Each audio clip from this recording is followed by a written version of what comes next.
প্রিয় দর্শক বন্ধুরা, ইট অ্যান্ড টাইম চ্যানেলে তোমাদের সকলকে স্বাগত। এই চ্যানেলে নিত্য নতুন রান্না পাওয়ার জন্য তোমরা চ্যানেলটিকে কিন্তু সাবস্ক্রাইব করে দিও। আমরা আজ লোটে মাছের একটি রেসিপি তোমাদের সাথে শেয়ার করছি। আশা করছি তোমাদের রেসিপিটি ভালো লাগবে। প্রথমে এখানে মাছের মধ্যে হলুদ এবং কিছুটা পরিমাণে তেল অ্যাড করে দেওয়া হলো। এবার তেল ও হলুদ অ্যাড করে দেওয়ার পর ভালো করে এটা মাছের সাথে মাখিয়ে নেওয়া হচ্ছে।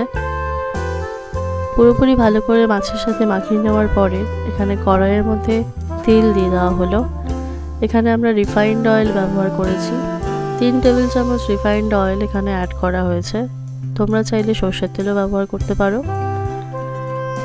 তেলটা একটু গরম হলে এখানে পেঁয়াজ, কাঁচা লঙ্কা ও রসুন কুচি এখানে অ্যাড করা হচ্ছে। আদা কুচিও ব্যবহার করা যেতে পারে, তবে আমরা এখানে অ্যাড করিনি।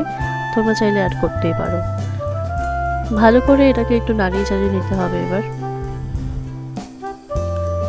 ভালো করে এটাকে একটু নাড়িয়ে চাড়িয়ে নিয়ে যাতে এটার কাঁচা গন্ধটা চলে যায় সেরকমভাবে এটা নাড়িয়ে চাড়িয়ে নিয়ে একটু ভেজে নিতে হবে।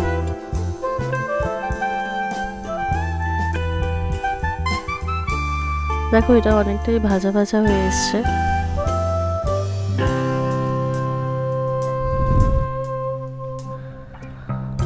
যখন রান্নাটা এরকম রকমের দেখতে লাগবে, অনেকটা ভাজা ভাজা হয়ে এসছে এবং নরম হয়ে এসছে, তখন এই মাছগুলোকে অ্যাড করে দিতে হবে এটার মধ্যে।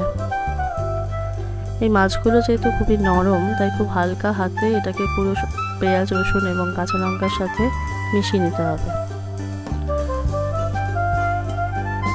মশলাটার সাথে ভালো করে কষিয়ে মিশিয়ে নিতে হবে। এবার দিয়ে দেওয়া হচ্ছে লবণ।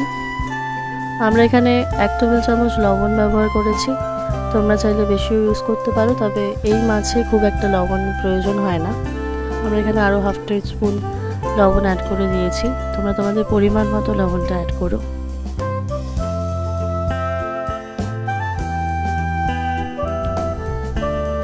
দেখো মশলার সাথে মাছগুলো বেশ ভালোভাবে মিশে গেছে।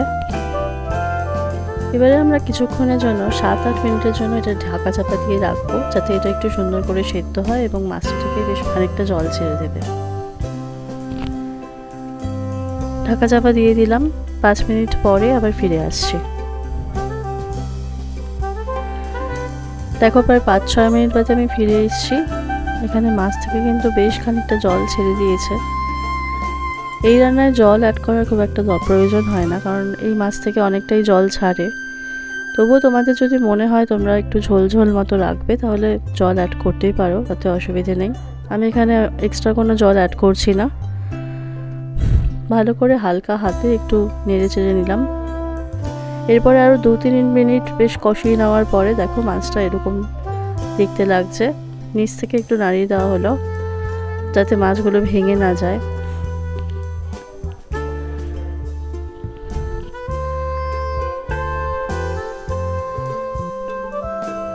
মাছগুলো একদম সেদ্ধ হয়ে গেছে এবং রান্নাটাও আমাদের পুরোপুরি কমপ্লিট। এইভাবে এই রান্নাটা তোমরা করে দেখো, তোমাদের মনে হয় খুবই ভালো লাগবে। আমাদের তো খুবই ভালো লেগেছে এবং কেমন লাগলো, ভালো লাগলো কিনা কমেন্টের মাধ্যমে জানাতে কিন্তু ভুলো না। নমস্কার।